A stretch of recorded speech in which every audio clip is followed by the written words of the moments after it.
Hello friends, welcome to toppers world. ഒന്നാം ക്ലാസ്സിലെ കൂട്ടുകാരുടെ മാത്സ് ആണ് നമ്മുടെ ഇന്നത്തെ ക്ലാസ്. മാത്സിൽ നമ്മുടെ രണ്ടാമത്തെ ചാപ്റ്റർ എന്താ? സംഖ്യകൾ കൂട്ടുക അല്ലേ. അപ്പോൾ സംഖ്യകൾ കൂട്ടുക എന്നുള്ളത് നമ്മുടെ രണ്ടാമത്തെ പാഠത്തിന്റെ സെക്കൻഡ് പാർട്ടിന്റെ ക്ലാസ് ആണ്. നമ്മൾ ഫസ്റ്റ് പാർട്ടിന്റെ ക്ലാസ് നമ്മൾ ഓൾറെഡി അപ്ലോഡ് ചെയ്തിട്ടുണ്ട്. അപ്പോൾ അത് കാണാത്ത കൂട്ടുകാർ നിങ്ങൾ കാണുക. അതോടൊപ്പം തന്നെ നമുക്ക് തുടർച്ചയായിട്ട് വരുന്നൊരു കമന്റിനെ കുറിച്ച് നമ്മൾ ആദ്യമേ പറയാം. സ്പീഡ് കൂടുന്നു എന്നുള്ളത് അല്ലേ. സ്പീഡ് കൂടുന്നു എന്നുള്ളത് കുറച്ച് സ്പീഡിൽ പറയാൻ കാരണം വീഡിയോ ഒരുപാട് ലെങ്തി ആവുന്നുണ്ട്, അതും കാരണമാണ്. അതുപോലെ തന്നെ നമ്മൾ സറൗണ്ടിങ് സൗണ്ടുകൾ അധികമായിട്ട് വരുന്നത് കൊണ്ടാണ് നമ്മൾ കുറച്ച് സ്പീഡിൽ പറയണത്. അപ്പോൾ നമ്മൾ മാക്സിമം സ്പീഡ് കുറയ്ക്കാൻ നോക്കാം കേട്ടോ. അപ്പോൾ നിങ്ങൾ എന്ത് ചെയ്യുക, കുറച്ച് വീഡിയോ സ്റ്റോപ്പ് ചെയ്ത് കാണുക. നമ്മൾ മാക്സിമം സ്പീഡ് കുറച്ചിട്ടാണ് പറയണത്. ഒരുപാട് ലെങ്തി ആയി പോകുന്നത് കൊണ്ടാണ് കേട്ടോ സ്പീഡിൽ പറയണത്. അപ്പോൾ രണ്ടാമത്തെ പാഠം സംഖ്യകൾ കൂട്ടുക. നമ്മൾ ഫസ്റ്റ് പാഠത്തിന്റെ ക്ലാസ് എല്ലാവരും കണ്ടു കാണുമെന്ന് കരുതുന്നു. കാണാത്ത കൂട്ടുകാർ നിങ്ങൾ തീർച്ചയായും കാണുക. നമ്മുടെ അതോടൊപ്പം തന്നെ നമ്മുടെ ന്യൂസ് ചാനലിനെ കുറിച്ച് നമ്മൾ ഫസ്റ്റ് പാർട്ടിൽ പറഞ്ഞിരുന്നു, നമ്മുടെ വ്ളോഗ് ചാനലിനെ കുറിച്ചിട്ട്. അപ്പോൾ അതൊന്ന് പോയി നിങ്ങൾ ചെക്ക് ചെയ്ത് നോക്കുക, ഒന്ന് സപ്പോർട്ട് ചെയ്യുക. നമ്മുടെ ടോപ്പേഴ്സ് വേൾഡിന് കിട്ടിയ സപ്പോർട്ട് നമ്മൾ നമ്മുടെ സെക്കൻഡ് ചാനലിലും പ്രതീക്ഷിക്കുന്നു, തുടർന്നുള്ള ചാനലുകൾക്കും പ്രതീക്ഷിക്കുന്നു. അപ്പം നിങ്ങൾക്ക് തീർച്ചയായിട്ടും നിങ്ങൾ നമ്മുടെ ടോപ്പേഴ്സ് വേൾഡിൽ കമന്റ് ചെയ്യാൻ പറ്റുന്നില്ലെങ്കിൽ നമ്മുടെ സെക്കൻഡ് ചാനലിൽ നിങ്ങൾക്ക് തീർച്ചയായിട്ടും കമന്റ് ചെയ്യാം. നമ്മൾ എന്ത് ചെയ്യും, തീർച്ചയായിട്ടും നമ്മൾ അതിന് റിപ്ലൈ തരുന്നതായിരിക്കും. നിങ്ങളുടെ വാല്യുബിൾ ആയിട്ടുള്ള കമന്റ്സ് നമ്മളെ അറിയിക്കുക. അപ്പം നമ്മൾ ഇന്ന് ചെയ്യാൻ പോകുന്നത് നമ്മുടെ രണ്ടാമത്തെ പാർട്ടിന്റെ സെക്കൻഡ് ചാപ്റ്ററിന്റെ സെക്കൻഡ് പാർട്ടിന്റെ ക്ലാസ് ആണ് കേട്ടോ. അപ്പോൾ നമ്മൾ സ്റ്റാർട്ട് ചെയ്യുന്നത് ഈ ആരോഗ്യ സർവേ എന്നുള്ള ടോപ്പിക്കിൽ നിന്നാണ് നമ്മൾ സ്റ്റാർട്ട് ചെയ്യുന്നത്. അപ്പോൾ ഇതിന് മുമ്പ് വരെയൊക്കെയുള്ള ടോപ്പിക് നമ്മൾ ഫസ്റ്റ് പാർട്ടിലുണ്ട്. ഓക്കെ, എന്തെങ്കിലും ഡൗട്ട്സ് ഉണ്ടെങ്കിൽ ധൈര്യമായിട്ട് കമന്റ് ചെയ്യുക. ഓക്കെ, അപ്പോൾ നിങ്ങളുടെ കൂട്ടുകാർക്ക് നമ്മുടെ ചാനൽ സജസ്റ്റ് ചെയ്ത് കൊടുക്കുക. നമുക്ക് ക്ലാസ് സ്റ്റാർട്ട് ചെയ്യാം. ആരോഗ്യ സർവേ. അപ്പോൾ എന്താ ഇവിടെ ചിത്രത്തിൽ കാണുന്നത്? ആരോഗ്യ സർവേ വന്നിരിക്കുകയാണ് അല്ലേ. അതായത് വീട്ടു നമ്പർ ക്രമത്തിൽ എഴുതുന്നതാണ് ഇവിടെ പറയുന്നത്. ആരോഗ്യ സർവേ നടക്കുകയാണ്. വീട്ടു നമ്പർ ക്രമത്തിലാണ് സർവേ. അവർ മിനിഹയുടെ വീട്ടിലെത്തി. അവളുടെ വീട്ടു നമ്പർ 296 ആണ്. തുടർന്ന് സർവേ നടത്തിയ വീടുകളിൽ നമ്പർ ക്രമമായി എഴുതൂ. വീടുകൾക്ക് നിങ്ങൾക്ക് ഇഷ്ടമുള്ള നിറം കൊടുക്കുക. ആദ്യം നമ്മൾ വീടുകൾക്കൊക്കെ നല്ല നിറം, നിങ്ങൾക്ക് ഇഷ്ടമുള്ള നിറമൊക്കെ കൊടുക്കാം. 295 ഇവിടെ തുടങ്ങിയിട്ടുണ്ട് അല്ലേ. 296 മിനിഹയുടെ വീട്ടു നമ്പർ 296 ആണ്. ബാക്കിയുള്ള വീട്ടു നമ്പറുകൾ ക്രമത്തിൽ എഴുതുക. 200 ക്രമത്തിൽ എന്ന് വെച്ചാൽ തുടർച്ചയായിട്ടുള്ള നമ്പർ ആണ് അല്ലെ. 295 കഴിഞ്ഞാൽ 296, അത് കഴിഞ്ഞാലോ 297, അത് കഴിഞ്ഞാൽ 298, 299, അത് കഴിഞ്ഞാൽ അടുത്ത നമ്പർ എത്രയാ? 300. 300 കഴിഞ്ഞാൽ 301, 302, 303, 304, 305, 306, 307, 308, 309, 310, 311. അപ്പൊ എത്ര വീടുകളുണ്ട്? 311 വീടാണോ? അവസാനത്തെ വീട് നമ്പർ എത്രയാ? 311 അല്ലേ. 311. അടുത്ത ടോപ്പിക് പെൻസിലിന്റെ വില.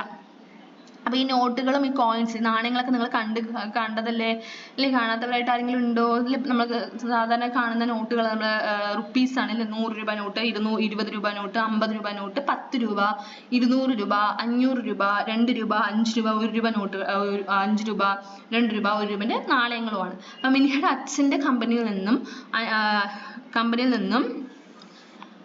ഹനൈ ഒരു പെട്ടി പെൻസിൽ വാങ്ങി. അപ്പൊ ഹനൈ പറഞ്ഞൊരു കുട്ടി മിനിഹയുടെ അച്ഛന്റെ കമ്പനിയിൽ നിന്ന് ഒരു പെട്ടി പെൻസിൽ വാങ്ങി. 300 രൂപയാണ് വില. ഏതൊക്കെ രീതിയിലായിരിക്കും നോട്ടുകൾ കൊടുത്തത്? അപ്പൊ 300 രൂപയാണ് മൊത്തം വില. അപ്പൊ അന്ന് ഏതൊക്കെ രീതിയിലായിരിക്കാം കാശ് കൊടുത്തിട്ടുണ്ടാവുക? അതായത് ഇത്രയും നോട്ടുകളും കോയിൻസും ആണ് നിലവിലുള്ളത്. അപ്പൊ എങ്ങനെയൊക്കെ നമുക്കത് പല രീതിയിൽ 300 രൂപ ആക്കാൻ പറ്റും. അപ്പൊ എങ്ങനെയൊക്കെ ആക്കാൻ പറ്റും? വേണമെങ്കിൽ ഒരു 100 രൂപ നോട്ട് എടുക്കാം. അപ്പോൾ ഒരു 100 രൂപ നോട്ടും ഒരു 200 രൂപ നോട്ടും, 100ഉം 200ഉം കൂട്ടിയാൽ എന്താ? 300. അതല്ല നമുക്ക് എന്ത് ചെയ്യാം? വ്യത്യസ്തമായ രീതിയിൽ നമുക്ക് കൊടുക്കണമെന്നുണ്ടെങ്കിൽ 3 100 രൂപയുടെ നോട്ട് എടുക്കാം. 3 100 രൂപയുടെ നോട്ട്, 100 കൂട്ടണം 100 കൂട്ടണം 100, 300 ആണ് അല്ലേ. അതേപോലെ എങ്ങനെയൊക്കെ വ്യത്യസ്ത രീതിയിൽ നമുക്ക് 300 രൂപ ആക്കാന്നാണ് ചോദ്യം. ഇപ്പോൾ ഒരു രീതി നമ്മളിവിടെ എഴുതിയിട്ടുണ്ട്. ഒരു 100 രൂപ നോട്ട്, ഒരു 200 രൂപ നോട്ട് അല്ലേ. അങ്ങനെ കൊടുത്തു കഴിഞ്ഞാൽ എന്താവാം? 300 രൂപയാവില്ലേ. അടുത്തത്, ചിത്രത്തിൽ നൽകിയ എല്ലാ നോട്ടുകളും നാണയങ്ങളും ഓരോന്ന് വീതം ചേർന്നാൽ ആകെ എത്ര രൂപയാകും? അതായത് നമ്മൾ ഈ ചിത്രത്തിൽ കാണുന്ന എല്ലാ നോട്ടും എല്ലാ കോയിൻസും ഓരോന്ന് വീതം എടുത്തു. ഒരു 100, ഒരു 20, ഒരു 50, ഒരു 10, ഒരു 200, ഒരു 5 രൂപ നാണയം, ഒരു 500 രൂപ നോട്ട്, ഒരു 2 രൂപ നാണയം, ഒരു 1 രൂപ.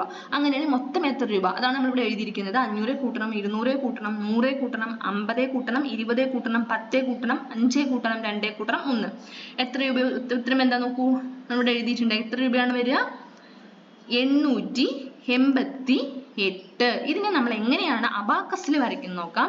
അപ്പൊ 3 അക്ക സംഖ്യകൾ ഉണ്ടെങ്കിൽ ഫസ്റ്റത്തെ അവസാനത്തെ നമ്പർ എപ്പോഴും ഒന്നിന്റെ അതിന്റെ എന്താണ് അതിന്റെ ഒന്നാം സ്ഥാനവും അടുത്തത് 10ന്റെ സ്ഥാനത്താണ് നിൽക്കുന്നത്. അത് 100. അതായത് 100, 10, 1 ഇങ്ങനെയാണ് നമ്മൾ വരയ്ക്കേണ്ടത്. ആദ്യത്തെ സംഖ്യ നോക്കൂ, ഇതാണ് 100 അല്ലേ. അപ്പൊ 100, ഇവിടെ എത്ര 100 ഉണ്ട്? 8 100 ആണുള്ളത്. അപ്പൊ 100 എന്ന് കാണുന്ന ഈ വരയിൽ നമ്മൾ എന്ത് ചെയ്യണം? 8 എണ്ണമാണ് വരയ്ക്കേണ്ടത് അല്ലേ. 8 ഇതുപോലെ വരയ്ക്കുക. 8 വരയ്ക്കണം. അതുപോലെ 10ന്റെ സ്ഥാനത്ത് ഏത് സംഖ്യ 8, അപ്പൊ വീണ്ടും എന്താണ് 10ന്റെ അവിടെ നമ്മൾ ഇതുപോലെ 8 വരച്ചു. അതുപോലെ എന്താണ് 10 മുത്തുകൾ വരച്ചു. 1ന്റെ സ്ഥാനത്ത് എന്താണ് 8 തന്നെയാണ് അല്ലേ, 1ന്റെ സ്ഥാനത്ത് എന്താണ് 8 തന്നെയാണ് സ്ഥാനമില്ല, അപ്പൊ എന്താണ് 1ന്റെ അവിടെ അതുപോലെ 8 വരയ്ക്കുക. ഇങ്ങനെയാണ് അബാക്കസിൽ വരയ്ക്കേണ്ടത്. സിമ്പിൾ അല്ലേ? പിന്നെ അടുത്ത അബാക്കസ് വരയ്ക്കുന്നതാണ് കേട്ടോ. ഇതുപോലെ 100, 10, 1 മൂന്നക്ക സംഖ്യയുടെ അബാക്കസ് ആണ്. അബാക്കസിൽ ഏത് സംഖ്യയാണ്? അപ്പൊ 100 ഇതെവിടെ എത്രയാ? ഇത് എത്രയാ? 1 2 2 100. എത്ര 10 ഉണ്ട്? 1 2 3 4 5 6. എത്ര 1 1 2 3. അപ്പൊ ഈ 3 കൂടെ ചേർത്ത് അങ്ങോട്ട് എഴുതുക. അതായത് 2 100 6 10 3 1 263. അടുത്ത ചിത്രം നോക്കൂ. സംഖ്യ എത്രയാണ്? 100 3 100 ഉണ്ട്, 10 ഒന്നുമില്ല, അപ്പൊ 0 എഴുതണം. 1 1 ഉണ്ട് അല്ലേ, അപ്പൊ എത്ര സംഖ്യ? 301. 10ന്റെ അവിടെ എന്തായിരിക്കണം? 0 എഴുതണം, അല്ലെങ്കിൽ 31 ആവും. അപ്പൊ മറക്കാതെ 0 എഴുതണം. 301. ഈ ചിത്രത്തിൽ സംഖ്യ 764 ആകും വിധം മുത്തുകൾ വരയ്ക്കൂ. അതായത് ഏത്? ഈ കാണുന്ന രണ്ടാമത്തെ ചിത്രത്തിൽ സംഖ്യ എത്രയാവണം? 764. എത്രയാണ്? 764 ആകണം അല്ലെ. അതായത് 300 എന്താ 300 എന്നുള്ളത് 700 ആണ്. അപ്പൊ ഇവിടെ എത്ര എണ്ണം വരയ്ക്കണം കൂടുതലായിട്ട്? ഒരു 4 എണ്ണം കൂടെ വരയ്ക്കുക. അപ്പൊ എന്താ 7 എണ്ണമായി അല്ലേ. 4 എണ്ണം കൂടെ വരച്ച 7 എണ്ണമായി. നമ്മൾ കുറച്ച് താഴ്ന്നു പോയതാണ്. ഇവിടെ 3 എണ്ണം ഉണ്ട്, ഇവിടെ 4 എണ്ണം നമ്മൾ വരച്ചപ്പോൾ 7 എണ്ണമായി. അടുത്ത 10 ഇവിടെ എത്ര? 6 എണ്ണം. ഇവിടെ 10 ഒന്നും ഇല്ല അല്ലെ, അപ്പൊ ഇവിടെ 6 എണ്ണവും വരയ്ക്കണം. 6 എണ്ണം വെച്ചാൽ 6 10 ആയി. അടുത്തത് എന്താണ്? 1 എന്താണ്? 4 1 അല്ലെ. 1ന്റെ ഇവിടെ 4 ആണ്, ഇവിടെ 1 ഉണ്ട്. അപ്പൊ ഇവിടെ നമ്മൾ എത്ര വരയ്ക്കണം? 3 എണ്ണം കൂടെ വരയ്ക്കുക. അപ്പൊ 4 1 ആയി. അപ്പൊ 764 ആയി. അടുത്തത് മുത്തുകൾ വരച്ച് ചേർത്ത് സംഖ്യ ഉണ്ടാക്കൂ, എഴുതും. അപ്പൊ ഇവിടെ എത്ര നിങ്ങൾക്ക് ഇഷ്ടമുള്ള എത്ര മുത്ത് വേണമെങ്കിൽ വരയ്ക്കാം. ആ സംഖ്യയും കൂടെ എഴുതണം കേട്ടോ. അപ്പൊ നമ്മളിവിടെ 521 എഴുതിയിട്ടുണ്ട്. അപ്പൊ 5 100 വരയ്ക്കുക. 2 10 വരച്ചു, ഒരു 1 വരച്ചു, അപ്പൊ 521. അടുത്തത് ചെക്കിൽ എഴുതാം. മിൻഹയുടെ അച്ഛന്റെ കയ്യിലുള്ള ചെക്ക് നോക്കൂ. സംഖ്യ അക്ഷരത്തിൽ മാത്രമാണ് എഴുതിയത്, അത് അക്കത്തിൽ എഴുതണം. അപ്പൊ അക്ഷരത്തിൽ എഴുതിയിട്ടുണ്ട്, അത് അക്കത്തിൽ എഴുതാം. അക്ഷരത്തിൽ എത്ര എഴുതിയിരിക്കുന്നത്? 1000. ചെക്കാണ് കേട്ടോ. പേരൊക്കെ എഴുതിയിട്ടുണ്ട്. രാഘവൻ എന്നാണ് മിൻഹയുടെ അച്ഛന്റെ പേര്. 1000 എന്ന് എഴുതിയിട്ട് അപ്പൊ 1000 അക്കത്തിൽ എഴുതുക. എങ്ങനെ 1000 എഴുതുക? 1 എഴുതിയിട്ട് 3 പൂജ്യം ഇട്ടാൽ എന്താണ്? 1000 എന്നാണ് വായിക്കുക. അടുത്തത് നമ്മൾ അക്കത്തിലും അക്ഷരത്തിലും എഴുതാൻ നമ്മൾ മസ്റ്റ് ആയിട്ട് പഠിച്ചു വയ്ക്കുക, കമ്പൽസറി ആയിട്ട് പഠിച്ചു വയ്ക്കുക. കാരണം എക്സാമിന് ഉറപ്പായും ചോദിക്കുന്ന ഒരു ചോദ്യമാണ്. അക്ഷരത്തിൽ ഏതെങ്കിലും ഒരു സംഖ്യ തന്നത് അക്ഷരത്തിൽ നമുക്ക് എഴുതാൻ അറിയണം. അപ്പൊ എപ്പോഴും നമ്മൾ എന്ത് ചെയ്യണം? ഒരു 1 തൊട്ട് 100 വരെ പഠിക്കുമ്പോൾ, അല്ലെങ്കിൽ നിങ്ങൾ എന്ത് ചെയ്യും? ഒരു 1 തൊട്ട് 300 വരെ 400 വരെ നമ്മൾ പഠിച്ചിട്ടുണ്ടാവും. അപ്പൊ എന്ത് ചെയ്യും? പഠിക്കുന്നതോടൊപ്പം തന്നെ അതോടൊപ്പം അക്ഷരത്തിൽ എഴുതാൻ തെറ്റുകൂടാതെ എഴുതാൻ കൂടെ പഠിച്ചു വെക്കുക. അപ്പൊ ഇവിടെ ഏതാണ് അക്കത്തിൽ തന്നിരിക്കുന്നത്? 125. അപ്പൊ അതെങ്ങനെ അക്ഷരത്തിൽ എഴുതാം? ഇതുപോലെ നമുക്ക് എഴുതാറിയണം. 125. അടുത്തത് അക്ഷരത്തിൽ തന്നിട്ടുണ്ട്, അക്കത്തിൽ എഴുതാം. അക്ഷരത്തിൽ എന്താ തന്നിരിക്കുന്നത്? 405. അപ്പൊ ഇതുപോലെ അക്കത്തിൽ എഴുതുക. അടുത്തത് 890. അടുത്തത് 342. അടുത്തത് അക്കത്തിലാണ്, അതിന് അക്ഷരത്തിൽ എഴുതുക. 617. 550 അല്ലെങ്കിൽ 550. അടുത്തത് 261. നെക്സ്റ്റ് ബാങ്കിൽ പണം നിക്ഷേപിക്കാനുള്ള സ്ലിപ്പ് നോക്കൂ. ബാങ്കിൽ കൊടുക്കുന്ന നോട്ടുകളുടെ എണ്ണവും ആകെ തുകയും അതിൽ എഴുതണം. മിനിയുടെ അച്ഛന് 800 രൂപ അടയ്ക്കാൻ 6 നോട്ടുകളാണ് ബാങ്കിൽ കൊടുത്തത്. ഏതൊക്കെ നോട്ടുകളാണ് കൊടുത്തിട്ടുണ്ടാവുക? അതായത് ബാങ്കിൽ നമ്മൾ കാശിടാൻ പോകുമ്പോൾ ഒരു സ്ലിപ്പ് എഴുതണം അല്ലേ. അപ്പൊ ആ സ്ലിപ്പാണ് ഇവിടെ കൊടുത്തിരിക്കുന്നത്. ഇപ്പൊ 800 രൂപ അടയ്ക്കാൻ പോയിരിക്കുന്നത് 6 നോട്ടുകളാണ്. മൊത്തം 6 നോട്ടുകൾ കൊടുത്തിട്ടുണ്ട്. അപ്പൊ ഏതൊക്കെ നോട്ടുകളാകാം എന്നാണ് ചോദ്യം കേട്ടോ. അപ്പൊ എത്ര നോട്ടാണെന്ന് ഇവിടെ എഴുതണം. ഇവിടെ എഴുതാനുള്ള സ്ഥലമുണ്ട് കണ്ടോ. 500 രൂപയുടെ നോട്ടാണ്, അതാണെങ്കിൽ എത്ര എണ്ണം കൂടി എഴുതണം. ഇവിടെ 800 രൂപ നമുക്ക് എങ്ങനെയാക്കാം? 200 രൂപയുടെ 2 നോട്ട്. 200 രൂപയുടെ 2 നോട്ട് എന്ന് വെച്ചാൽ 400 രൂപ അല്ലെ. പിന്നെയോ 100 രൂപയുടെ 4 നോട്ട്. 100 രൂപയുടെ 4 നോട്ട് എന്ന് പറഞ്ഞാൽ എന്താ? 400. അപ്പൊ ഇവിടെ എത്ര നോട്ടായി? 6 നോട്ട് കൊടുത്തു പറഞ്ഞു അല്ലെ. 4ഉം 2ഉം കൂട്ടിൽ 6 ആയില്ലേ. അപ്പൊ 6 നോട്ടുമായി 800 രൂപയായി അല്ലേ. അടുത്തത് നോട്ടുകളുടെ എണ്ണം. എൻ്റെ കൈവശം 370 രൂപ ബാക്കിയുണ്ട്. ഇതിലെ അക്കങ്ങളുടെ തുകയ്ക്ക് തുല്യമായ എണ്ണം നോട്ടുകളാണ് ഉള്ളത്. ഏതൊക്കെ നോട്ടുകൾ എത്ര വീതം ഉണ്ടാവാം? അപ്പൊ നോട്ടുകളുടെ എണ്ണം എന്ന് പറയുന്നത് അക്കങ്ങളുടെ ആകെത്തുകയാണ്. അപ്പൊ 370 രൂപയുടെ അക്കങ്ങളുടെ തുക എന്ന് വെച്ചാൽ ആ സംഖ്യകൾ തമ്മിൽ പരസ്പരം കൂട്ടാം. 3 കൂട്ടണം 7 കൂട്ടണം 0 10. അപ്പൊ എത്ര നോട്ടുണ്ട്? 10 നോട്ടുണ്ട്. അപ്പൊ 3 100 രൂപ നോട്ട് 300 ആയി. 7 10 രൂപ നോട്ട് 70 ആയി. ഉത്തരം എന്തായി? 370 നോട്ടുകളുടെ എണ്ണം എന്തായി? 10 ആയി അല്ലെ. 3 കൂട്ടണം 7 10 ആയി. തുക 10. 109 എന്ന സംഖ്യയിലെ അക്കങ്ങളുടെ തുക വെച്ചാൽ സംഖ്യകൾ തമ്മിലെ സംഖ്യകൾ തമ്മിൽ പരസ്പരം കൂട്ടുക. 1 കൂട്ടണം 0 കൂട്ടണം 9 എന്താണ്? 10. 118 എന്ന സംഖ്യയിലെ അക്കങ്ങളുടെ തുക പറഞ്ഞാൽ എത്രയാ? 1 കൂട്ടണം 8. ഉത്തരം എന്താ? 10. മറ്റൊരു സംഖ്യ 127 ആയാലോ? 1 കൂട്ടണം 2 കൂട്ടണം 7 എന്താ ഉത്തരം? 10. അടുത്തത് അക്കങ്ങളുടെ തുക 10 കിട്ടുന്ന എത്ര സംഖ്യകളുണ്ട്? 100നും 20നും ഇടയിൽ എത്ര സംഖ്യയുണ്ട്? ചെയ്ത് നോക്കുക. 10 എണ്ണം ഉണ്ടാവും കേട്ടോ. 200-നും 300-നും ഇടയിലാണെങ്കിൽ 9 എണ്ണം, 300-നും 400-നും ഇടയിലാണെങ്കിൽ 8 എണ്ണം. ആകെ എത്ര മൂന്നക്ക സംഖ്യകൾ? 27 സംഖ്യകൾ ഉണ്ടാവും. അതായത് എന്താണ് അക്കങ്ങളുടെ തുക 10 കിട്ടുന്നത്. എൻ്റെ കൈവശം 100 രൂപ, 10 രൂപ നോട്ടുകളും 1 രൂപ നാണയങ്ങളും ചേർന്ന് 456 രൂപയുണ്ട്. ഏറ്റവും കുറഞ്ഞത് എത്ര നോട്ടുകളും നാണയങ്ങളും ചേർന്നാൽ 456 രൂപയാകും? ഏറ്റവും കുറവാണ് ചോദിക്കുന്നത്. ഏറ്റവും കുറഞ്ഞ എത്ര നോട്ടുകൾ വേണം? 4 100 രൂപ നോട്ടുകളും 5 10 രൂപ നോട്ടുകളും 6 1 രൂപ നാണയങ്ങളും ഉണ്ടെങ്കിൽ എന്തായി? അതെ, 456. അടുത്ത ചോദ്യം, 6 100 രൂപ, 8 10 രൂപ, 5 1 രൂപ ചേർന്നാൽ എത്ര രൂപയാകും? എത്ര 100 ആണ്? 6 100 രൂപ, 8 10 രൂപ, 5 1 രൂപ. നമ്മൾ നേരത്തെ പറഞ്ഞല്ലോ, എഴുതാൻ എളുപ്പമല്ലേ? 6 എഴുതുക, 8 എഴുതുക, 5 685. അത് 4 100 രൂപയും 9 1 രൂപയും ചേർന്നാലോ? അവിടെ എന്തില്ല? അവിടെ ശ്രദ്ധിച്ചു നോക്കുക, 10 ഇല്ല. 10 ഇല്ല എന്നുണ്ടെങ്കിൽ അവിടെ എന്ത് എഴുതണം? നമ്മൾ പറഞ്ഞു 0 എഴുതണം നമ്മൾ പറഞ്ഞിട്ടുണ്ടായിരുന്നു അല്ലേ? അപ്പോൾ ഇവിടെ എന്ത് എഴുതണം? 0. 10ന്റെ സ്ഥാനത്ത് എന്ത് എഴുതണം? 0 എഴുതണം. ഇല്ലെങ്കിൽ എന്താവും? ഉത്തരം തെറ്റും. 40 ഒക്കെ ആവും. 49 എന്നൊക്കെ എഴുതി കഴിഞ്ഞാൽ ഉത്തരം തെറ്റായിരിക്കും. 4 100 രൂപയും 9 1 രൂപയും ചേർന്ന് പറഞ്ഞിട്ട് നിങ്ങൾ 4 9 കണ്ട് എഴുതരുത്. അങ്ങനെ ആകുമ്പോൾ 49 ആവും. കാരണം 49ഉം 409 തമ്മിൽ ഒരുപാട് വ്യത്യാസമുണ്ട്. രണ്ടും രണ്ട് ഉത്തരമാണ്. അപ്പം 4 എഴുതുന്നു. 10ന്റെ സ്ഥാനത്ത് ഒന്നുമില്ല. അപ്പൊ 10ന്റെ അവിടെ 0 ഇട്ടു. അടുത്ത 1ന്റെ വാല്യൂ 9 എഴുതി. അടുത്തത് 300 രൂപയെ നമുക്ക് എങ്ങനെയൊക്കെ ഏതൊക്കെ നോട്ടുകളാക്കാന്നാണ് ചോദ്യം. 3 100 രൂപ നോട്ട് ചേർന്ന് എത്രയായി? 300 ആയി. എത്ര 10 രൂപ ചേർന്നാലാണ് 300 ആവുക? എത്ര 50 രൂപ ആവണം? 6 50 രൂപ ചേർന്നാൽ 300 രൂപ. 30 10 രൂപ 300 രൂപ. 60 5 രൂപ 300 രൂപ. 15 20 രൂപ 300 രൂപ. 300 1 രൂപ 300 രൂപ അല്ലേ? അടുത്തത് കോർണർ PTA. അച്ഛ അപ്പൊ മിൻഹ അച്ഛനോട് പറയണം, അച്ഛ വരുമ്പോൾ പഴം വാങ്ങണേ, നാളെ കോർണർ PTA നമ്മുടെ വീട്ടിലല്ലേ എന്ന് പറയണല്ലേ, എല്ലാവർക്കും കൊടുക്കാൻ പഴം വാങ്ങാൻ പറയണം കേട്ടോ. അച്ഛൻ കോർണർ PTAക്ക് വേണ്ടി 6 കിലോഗ്രാം പഴം വാങ്ങി. 1 കിലോഗ്രാം പഴത്തിന് 50 രൂപയാണ് വില. 50 രൂപയാണ് വില. 500 രൂപ കടയിൽ കൊടുത്തു. ബാക്കി 3 തരം നോട്ടുകളാണ് തിരിച്ചു കിട്ടിയത്. ഏതൊക്കെ നോട്ടുകളാണ് തിരിച്ചു കിട്ടിയത്? ഓരോന്നും എത്ര വീതം ഉണ്ടാവും എന്നാണ് ചോദ്യം. ഓക്കെ, അപ്പൊ എത്രയാണ്? എന്തൊക്കെയാണ് തന്നിരിക്കുന്നത്? എത്ര പഴം വേണം? 6 കിലോ ആണ് പഴം വാങ്ങി. 6 കിലോ പഴം വാങ്ങി. 1 കിലോ പഴത്തിന് എത്ര രൂപ വില? 50 രൂപ. ഓക്കെ, 6 കിലോ വാങ്ങി. അപ്പൊ 6 കിലോന്റെ വില കണ്ടുപിടിക്കണം. അച്ഛന് കടയിൽ എത്ര രൂപ കൊടുത്തു? 500 രൂപയ്ക്ക് കൊടുത്തു. അങ്ങനെ ബാക്കി എത്ര രൂപ കിട്ടി എന്നാണ് ചോദ്യം. അത് എത്ര നോട്ടുകളായിരിക്കും, എത്ര തരത്തിലുള്ള നോട്ടുകളായിരിക്കും എന്നാണ് ചോദ്യം. അപ്പൊ അത്രയും ചെയ്താലാണ് നമ്മുടെ ചോദ്യം കംപ്ലീറ്റ് ആവുള്ളൂ അല്ലേ? അപ്പൊ നമുക്ക് എന്ത് ചെയ്യാം? വഴി എഴുതി കണ്ടുപിടിക്കുക അല്ലെ? 1 കിലോ വാഴപ്പഴത്തിന്റെ വില എത്രയാ? 500 രൂപ. അച്ഛൻ വാങ്ങിയ കിലോയുടെ എണ്ണം 6 കിലോഗ്രാം. ആകെ വില അപ്പൊ എത്രയായിരിക്കും? 50 രൂപയാണ്. 6 കിലോ വാങ്ങി. 50 × 6. 50ഉം അല്ലെങ്കിൽ നിങ്ങൾ ഒന്നെങ്കിൽ നമുക്ക് ഇൻറ്റു ചെയ്ത് ഉത്തരം കണ്ടുപിടിക്കാൻ പറ്റും. ഗുണിക്കുക, ഇൻറ്റു വെച്ച് ഗുണിക്കുക. 50ഉം 6ഉം വെച്ച് ഗുണിച്ച് ഉത്തരം കാണാം. അല്ലെങ്കിൽ 50 6 തവണ എഴുതി കൂട്ടുക. അങ്ങനെ നമുക്ക് ഉത്തരം കാണാം. 50 കൂട്ടണം 50 കൂട്ടണം 50 കൂട്ടണം 50 കൂട്ടണം 50. അങ്ങനെ എന്ത് ചെയ്യുക? 6 തവണ. ഇവിടെ നമ്മൾ 5 തവണ എഴുതിയിട്ടുള്ളൂ അല്ലേ? ശരിക്കും 6 50 വിട്ടുപോയതാണ്. ഇവിടെ നിങ്ങൾ എന്ത് ചെയ്യുക? ഒരു 50 കൂടെ എഴുതി ചേർക്കുക. അതായത് 50 കൂട്ടണം ഒരു 50, 6 50 എഴുതണം കേട്ടോ. 6 50 എഴുതണേ. ഇവിടെ ഒരു 50 കൂടി ഉണ്ട്. അപ്പൊ 6 50കൾക്ക് കൂട്ടിയാലും എന്താ ഉത്തരം കിട്ടുക? 300 കിട്ടും. ഉത്തരം എന്താണ്? 300. അച്ഛൻ വിൽപ്പനക്കാരൻ നൽകിയതും 500 രൂപ. ബാക്കി എത്ര രൂപ കിട്ടിയിട്ടുണ്ടാവും? അച്ഛന് ബാക്കി കിട്ടിയത് എത്രയാ? 500ന്ന് 300 കുറയ്ക്കുക. 500ന്ന് 300 കുറച്ചാൽ ഉത്തരം എന്താ? 200 രൂപ. അത് എത്ര നോട്ടുകളായിട്ട് കൊടുത്തിട്ടുണ്ടാവുന്നതാണ് ചോദ്യം. ഓക്കെ, അപ്പൊ നമുക്ക് ഇവിടെ മൂന്ന് തരത്തിലുള്ള നോട്ടും എണ്ണം എഴുതണം. അപ്പൊ ഉത്തരം 200 കിട്ടുന്നുണ്ട് കേട്ടോ. അപ്പൊ 100 രൂപ, ഒരു 100 രൂപ നോട്ടും 20 രൂപയുടെ 6 നോട്ടും 10 രൂപയുടെ 4 നോട്ടും. എന്താ ഉത്തരം? 200.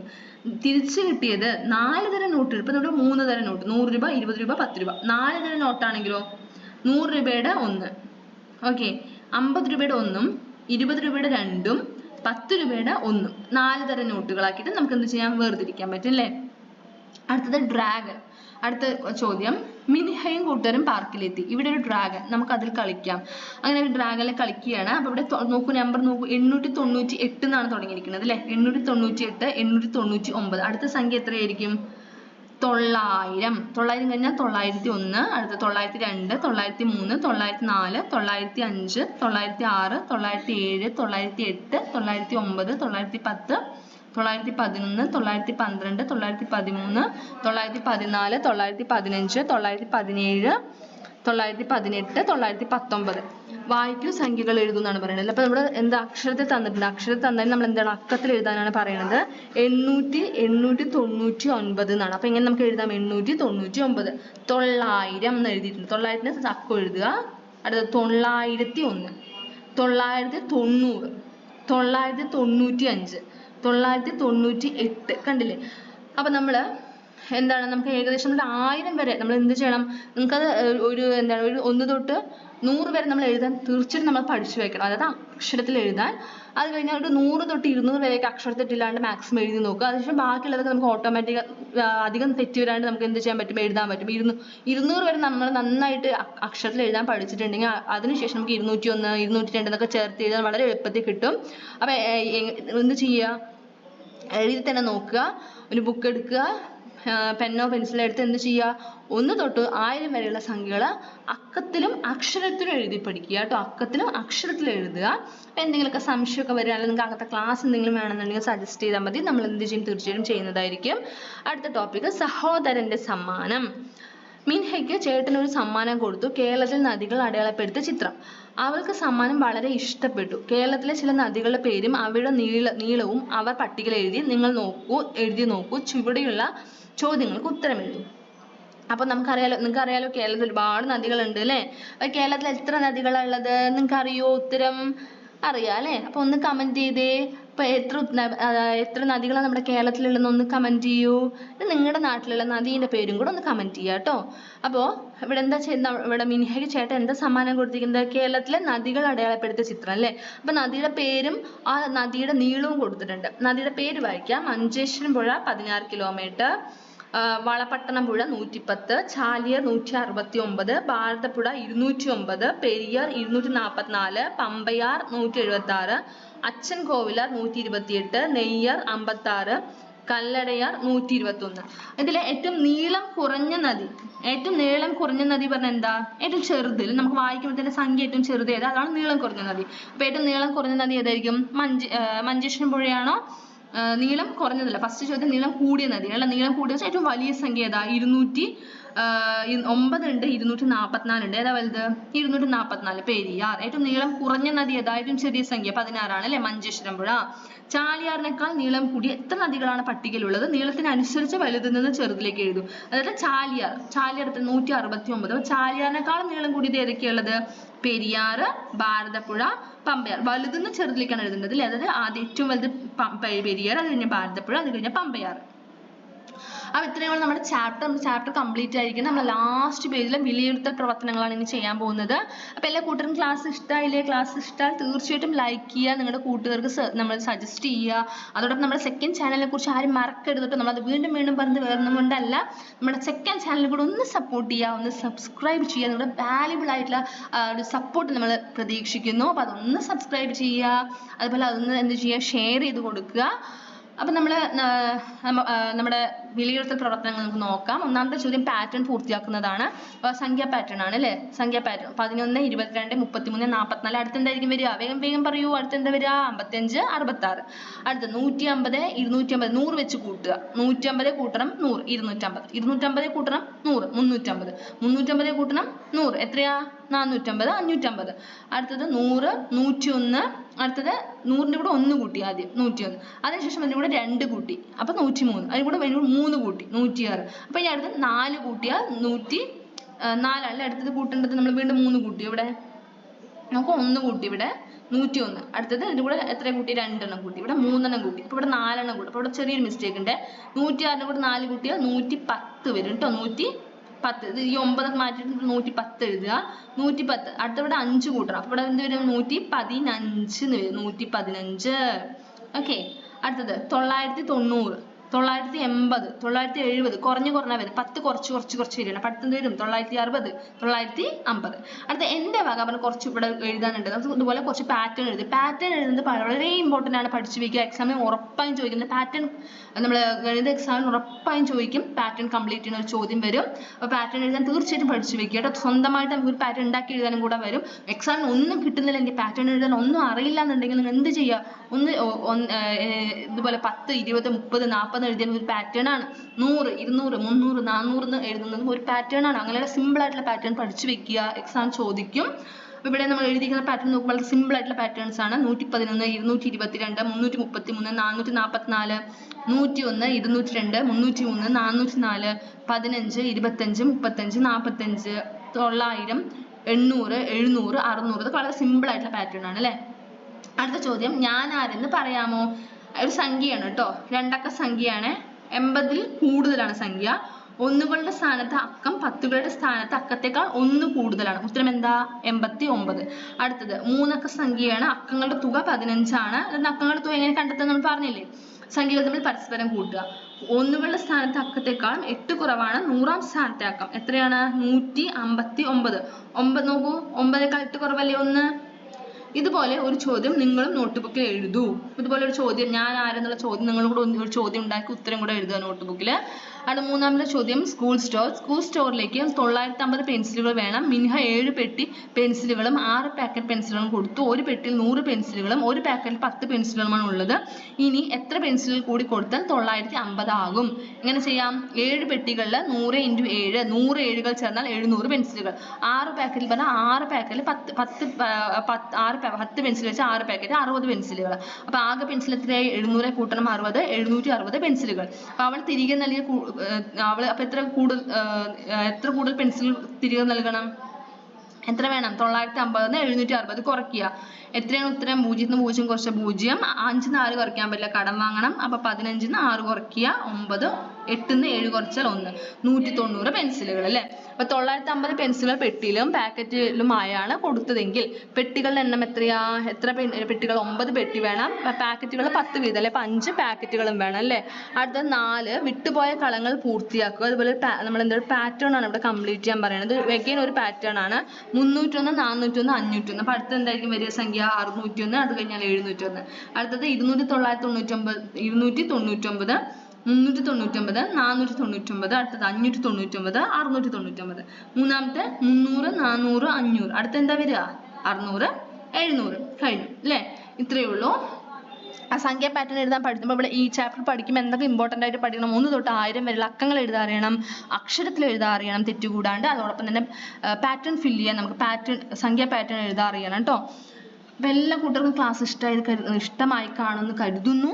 അപ്പം നിങ്ങൾ എന്ത് ചെയ്യുക? ക്ലാസ് ഇഷ്ടമാവുകയാണെങ്കിൽ ലൈക്ക് ചെയ്യാൻ മറക്കരുത്, കമൻറ്റ് ചെയ്യാൻ മറക്കരുത്. നിങ്ങളുടെ കൂട്ടുകാർക്ക് നിങ്ങൾ സജസ്റ്റ് ചെയ്യില്ലേ നമ്മുടെ ടോപ്പേഴ്സ് വേൾഡ്? നിങ്ങളുടെ കൂട്ടുകാർക്ക് ഒന്ന് ഷെയർ ചെയ്ത് കൊടുക്കുക. അവർക്ക് ഒരുപാട് സംശയം ഉണ്ടാവില്ലേ? ഇപ്പം നിങ്ങളെപ്പോലെ തന്നെ ആയിരിക്കില്ല അവർക്കും ഒരുപാട് സംശയമൊക്കെ ഉണ്ടാവില്ലേ? ഒരു ബെസ്റ്റ് ചാനൽ കാണാൻ അവർക്കും കിട്ടാതെ ഇരിക്കുകയായിരിക്കും. സോ അവർക്ക് കൂടെ എന്ത് ചെയ്യുക? ഒന്ന് സജസ്റ്റ് ചെയ്ത് കൊടുക്കുക. അപ്പം നമ്മുടെ ടോപ്പേഴ്സ് വേൾഡിനെ കുറിച്ച് പറയുക, ടോപ്പേഴ്സ് വേൾഡിലെ ക്ലാസ്സുകൾ ഷെയർ ചെയ്ത് കൊടുക്കുക. അപ്പോൾ തീർച്ചയായിട്ടും നിങ്ങൾക്ക് ക്ലാസ് ഇഷ്ടമായി കാണുമെന്ന് കരുതുന്നു. അപ്പോൾ നിങ്ങൾ നിങ്ങളുടെ വാല്യുബിൾ ആയിട്ടുള്ള നിങ്ങളുടെ കമൻറ്റ്സ് നിങ്ങളൊന്ന് അറിയിക്കുക, നമ്മൾ കമൻറ്റ് സെക്ഷനിലൂടെ ഒന്ന് അറിയിക്കുക. അതോടൊപ്പം തന്നെ എന്ത് ചെയ്യുക? നമ്മുടെ സെക്കൻഡ് ചാനൽ ഒന്ന് ക്ലാസ്സിൻ്റെ തുടക്കത്തിൽ പറഞ്ഞ നമ്മുടെ സെക്കൻഡ് വ്ളോഗ് ചാനലിനെ കുറിച്ചിട്ട് ഒന്ന് പറയുക. അതുകൂടെ ഒന്ന് സബ്സ്ക്രൈബ് ചെയ്ത് വിടുക കേട്ടോ. Thank you.